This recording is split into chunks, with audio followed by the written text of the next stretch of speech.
Emily Hann, not ham. Thank you, Johnny. It's not ham, which is, being used a lot, or man, which I'm quite offended by. I went to the BBC the other day. Yes, I went to the BBC, because I'm cool. And we had to have a name badge to get in one of the buildings.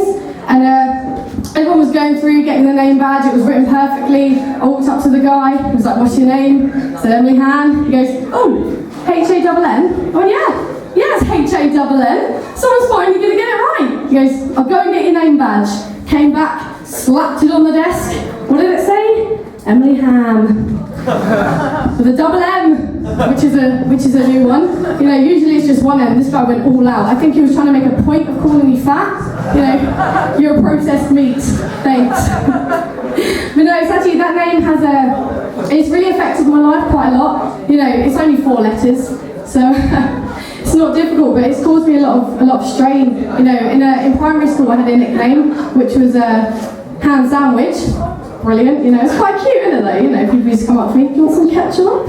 I thought it was quite adorable. In secondary school, my nickname was Hand Job. It's cruel. And I was the weird kid, so I got picked on quite a lot. The weird kid in school that you can spot them a mile off. They look like they stare too long in the showers. Look like they sniff glue in art class just to get through. That was me. And even my mum knew I was the weird kid.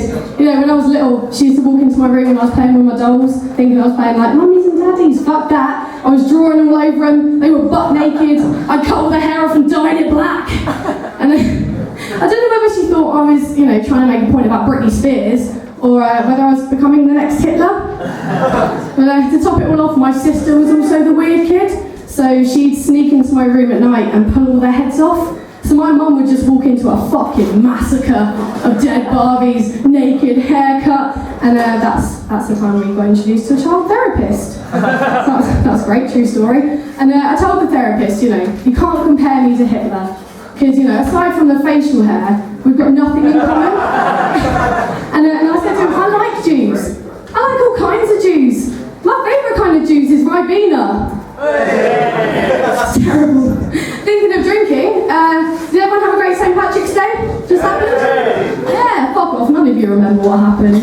You woke up with a bit of green glitter on your face, you couldn't tell whether you'd had a facial from the Hulk or a great night. Maybe both. But I didn't go out for St. Patrick's Day. I didn't. It's not because I've got no friends, don't fucking army. It's not because I've got no friends, it's because I'm opposed to it. I hate it. I think it's disgusting. And do you know why? Because I don't look good in green. Do you know how I found that out? I bought a brand new green dress. I thought it looked brilliant. I went out on the town, strolling down with my friends. Car drove past. I went, "Guys, they're going to beep at me. I look great." Right? They drove past. The window rolled down. I was like, "Oh, get ready, guys. I'm about to get, heckled." And then they shouted out the window, "I didn't know Teletubbies were coming to town. There's the hill."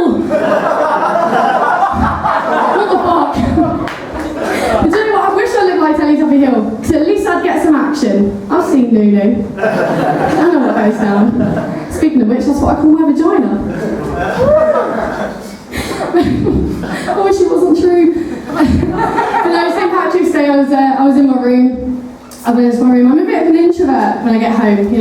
I stand on stage, I talk to strangers, tell them all my problems, but then I get home, I lock the doors, I close the curtains. I talk to strangers on the internet, so there's not much difference. The difference between the internet and the stage is that on the internet, people might find me funny, and there's a prospect of getting paid.